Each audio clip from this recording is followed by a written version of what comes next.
9 de agosto de 1945, 11 horas da manhã. Escritório da Mitsubishi, em Nagasaki, Japão. Um engenheiro de 29 anos, coberto de bandagens, tenta explicar ao chefe o que viu 3 dias antes, em Hiroshima, uma única bomba, que apagou uma cidade inteira. O chefe o interrompe.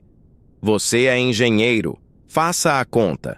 Uma bomba não destrói uma cidade. São 11 horas e 2 minutos, e pela janela o céu se acende em branco. De novo, pela segunda vez em 3 dias, Tsutomu Yamaguchi está a 3 quilômetros de uma bomba atômica. Essa é a história do único ser humano oficialmente reconhecido como sobrevivente das 2 bombas atômicas, Hiroshima e Nagasaki. As 2 explosões, a cerca de 3 quilômetros dele. O homem que esteve nos 2 lugares errados, nas 2 horas erradas, e transformou isso na missão de uma vida. Histórias improváveis. Episódio 7. É uma história pesada, mas que termina em esperança. Fica até o fim e se inscreve. Toda semana, uma história real que parece mentira. Tsutomu Yamaguchi nasceu em Nagasaki, em 1916. Engenheiro naval da Mitsubishi, desenhava petroleiros, trabalho de precisão de quem confia nos números. No verão de 1945, a empresa o mandou para uma temporada de 3 meses no estaleiro de Hiroshima. A guerra estava perdida e as cidades japonesas queimavam uma a uma sob os bombardeios. Mas Hiroshima, estranhamente, continuava intacta. Ninguém sabia por quê. Os americanos sabiam. 6 de agosto era o último dia da viagem. A mala pronta, a passagem de volta para casa, onde esperavam a esposa, Hisako, e o filho bebê, Katsutoshi. De manhã, a caminho do estaleiro, Yamaguchi percebeu que tinha esquecido o hanko, o carimbo pessoal que todo japonês usa para assinar documentos. Um detalhe burocrático. Ele voltou para buscar, e esse carimbo esquecido o colocou no lugar exato da história. No caminho de volta, ele ouviu o ronco grave de um motor. Olhou para cima. Um B-29 americano, sozinho, prateado contra o céu limpo de agosto. Do avião, soltaram-se 2 pequenos paraquedas, os instrumentos de medição. Yamaguchi ainda teve tempo de pensar. Que estranho. A bomba, chamada Little Boy, caiu em silêncio por 43 segundos. Às 8h15, o céu explodiu. Um clarão branco como 1000 sóis. Uma onda de calor que queimava a pele exposta. E depois, o vento. Um muro de ar que o arremessou ao chão. Yamaguchi acordou na terra, a 3 quilômetros do epicentro. Os tímpanos rompidos, o lado esquerdo do corpo queimado, os olhos momentaneamente cegos.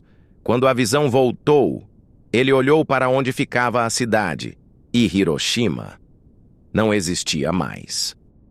Estas imagens reais, filmadas pela Força Aérea Americana meses depois, mostram o que restou de Hiroshima. Foi nesse cenário que Yamaguchi passou a noite, num abrigo lotado de feridos, sem entender o que tinha acontecido. Ninguém no mundo entendia ainda. De manhã, ele tomou a única decisão que fazia sentido: ir para casa. Atravessou as ruínas até a estação, que por milagre ainda funcionava, e embarcou num trem lotado de sobreviventes.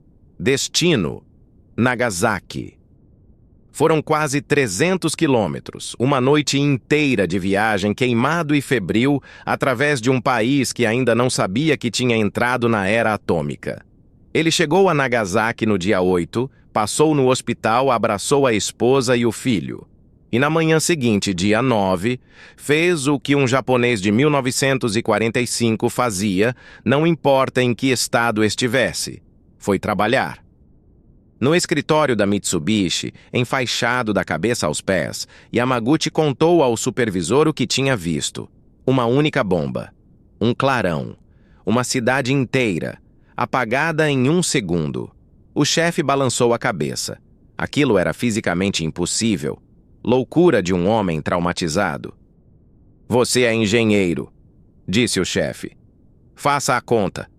Quantas bombas seriam necessárias para destruir uma cidade inteira? Yamaguchi não teve tempo de responder. Eram 11h02 da manhã de 9 de agosto. E o céu, pela janela do escritório, acendeu em branco.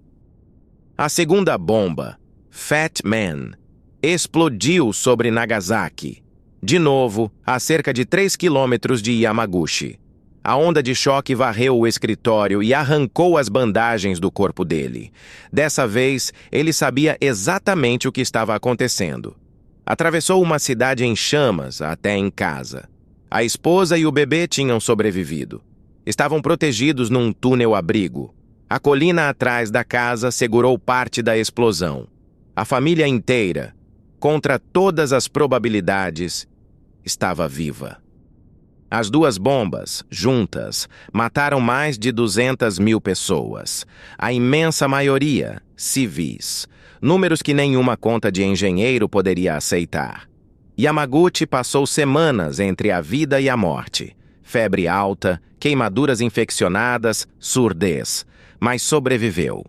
E ao se recuperar, fez uma escolha que definiria as 6 décadas seguintes: ficar em silêncio. Por 60 anos, ele quase não tocou no assunto.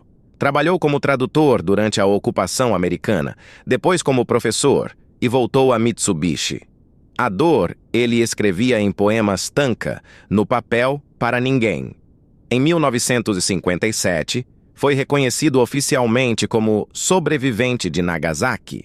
E só em março de 2009, aos 92 anos, o governo japonês concedeu o reconhecimento único na história. Niju Hibakusha, duplamente bombardeado, duplamente sobrevivente. Foi só no fim da vida, depois de perder o filho para um câncer, que ele decidiu falar. Aos 90 anos, atravessou o mundo para discursar na ONU, em Nova York, pedindo o fim das armas nucleares. Dizia que, tendo sobrevivido 2 vezes, contar a verdade tinha virado seu destino. E resumia o motivo numa frase: eu odeio a bomba atômica, pelo que ela faz à dignidade humana.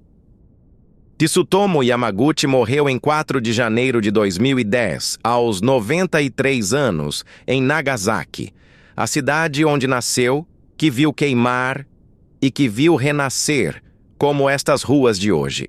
Dias antes da morte dele, o cineasta James Cameron o visitou no hospital para ouvir a história da própria voz.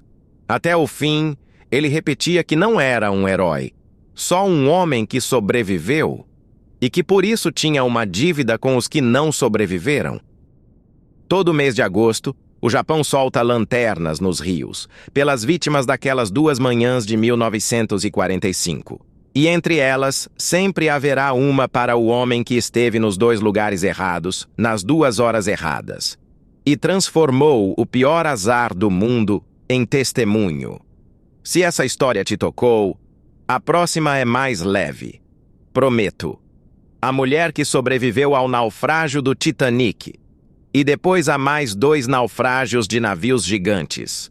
Se inscreve e ativa o sino. Até a próxima história improvável.